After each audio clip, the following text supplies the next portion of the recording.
Om Swastiastu, halo teman-teman semuanya, perkenalkan nama saya Komang Putra Arindra. Saya dari kelas D dengan NIM akhir 049. Pada kesempatan kali ini saya akan menjelaskan tentang praktikum bakteriologi dan mikologi yang pertama. Yang pertama itu ada pengenalan alat-alat laboratorium, sterilisasi dan pembuatan media dan isolasi kuman. Yang pertama itu ada pengenalan alat-alat di laboratorium. Yang pertama itu ada cawan Petri yang berfungsi untuk wadah steril untuk menumbuhkan bakteri atau sel pada agar. Cara kerjanya yaitu berisi media untuk menumbuhkan mikroorganisme yang akan dibuat nantinya. Yang kedua itu ada cawan Petri media McConkey yang berfungsi sebagai dasar pembuatan untuk pertumbuhan bakteri. Cara kerjanya adalah di mana media agar mengandung nutrisi untuk pertumbuhan bakteri gram negatif. Yang ketiga itu ada kawat ose yang berfungsi untuk inokulasi bakteri, di mana cara kerja itu dipanaskan hingga membara, didinginkan, digunakan untuk inokulasi, lalu dibakar kembali setelah digunakan. Yang keempat itu ada bunsen, mensterilkan kawat ose dan membentuk area steril. Cara kerjanya itu adalah membakar jarum ose dan berada di depan cawan bakteri saat dilakukan penanaman bakteri. Yang kelima itu ada disinfektan. Fungsinya itu adalah untuk mensterilkan alat dan permukaan kerja, mengurangi kontak dan mengurangi kontaminasi. Cara kerjanya itu adalah dengan cara disemprotkan ke permukaan agar tangan kita tetap steril. Yang keenam itu ada inkubator sebagai tempat penyimpanan bakteri untuk proses inkubasi. Cara kerjanya adalah untuk mengoptimalkan kondisi suhu dan kelembapan terkontrol. Untuk penjelasan lebih lanjut bisa disimak pada video berikut. Terima kasih, Kak.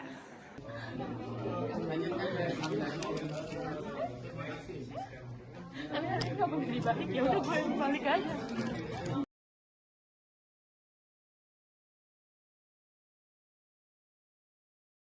Wah, Gus, jangan di situ, Gus.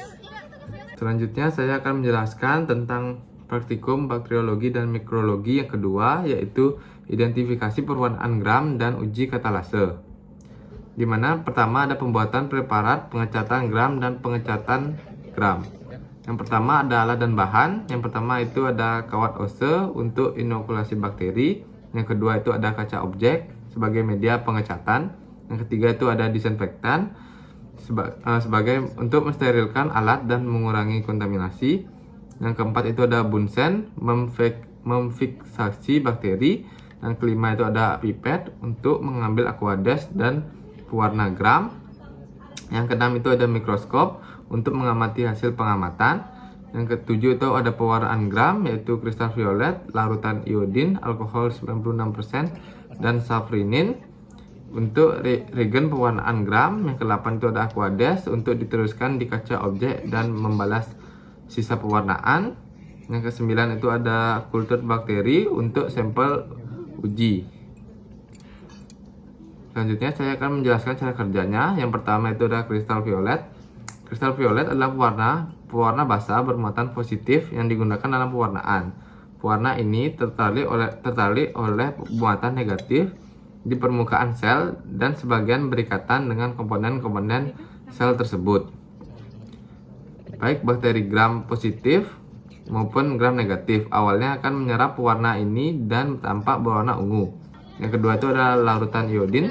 Senyawa ini digunakan untuk memperkuat warna primer dalam pewarnaan. Tanpa mordan, bakteri gram positif bisa kehilangan warna saat terkena alkohol, sehingga terlihat seperti bakteri gram negatif. Yang ketiga itu ada bahan peluntur. Larutan organik seperti alkohol 95% atau aseton digunakan untuk menghilangkan pewarna utama pada bakteri gram positif. Alkohol tidak dapat menembus dinding selnya karena pewarna terikat erat pada membran sitoplasma atau bagian dalam sel, bukan ada dinding sel itu sendiri. Yang keempat itu ada pewarnaan penutup atau safinan. Pewarna ini digunakan untuk memberikan warna ulang setelah pewarna utama terlarut oleh alkohol.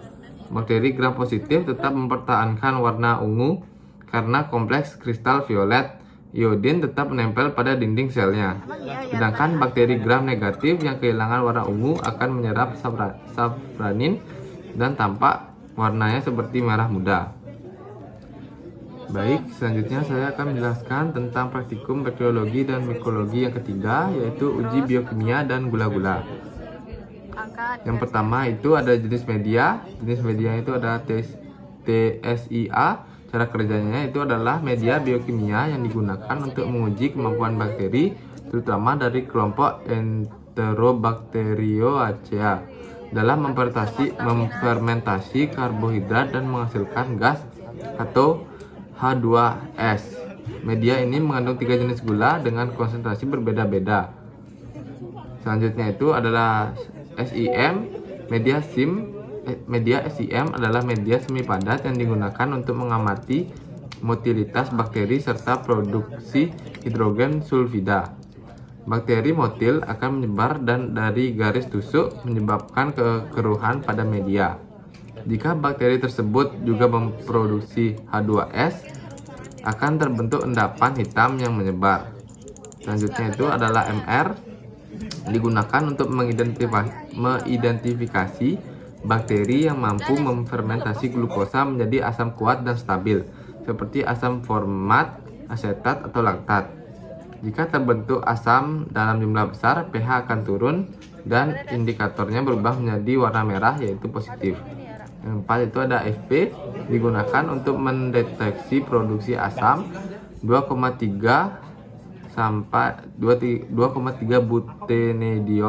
butanediol oleh bakteri tertentu dalam proses fermentasi.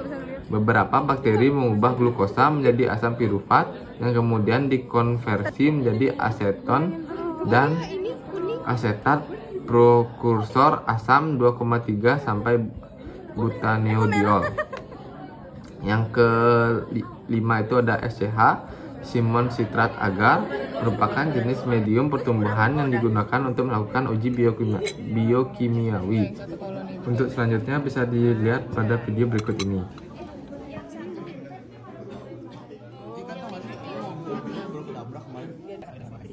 Baik, selanjutnya saya akan menjelaskan tentang praktikum bakteriologi dan mikrobiologi yang keempat, yaitu uji sensitivitas kuman uji. Yang pertama itu adalah alat dan bahan. Yang pertama itu adalah api Bunsen. Cara kerjanya itu adalah untuk mensterilkan alat-alat laboratorium seperti jarum Ose dan pinset dengan membakar bagian ujung-ujungnya agar terbebas dari mikroorganisme.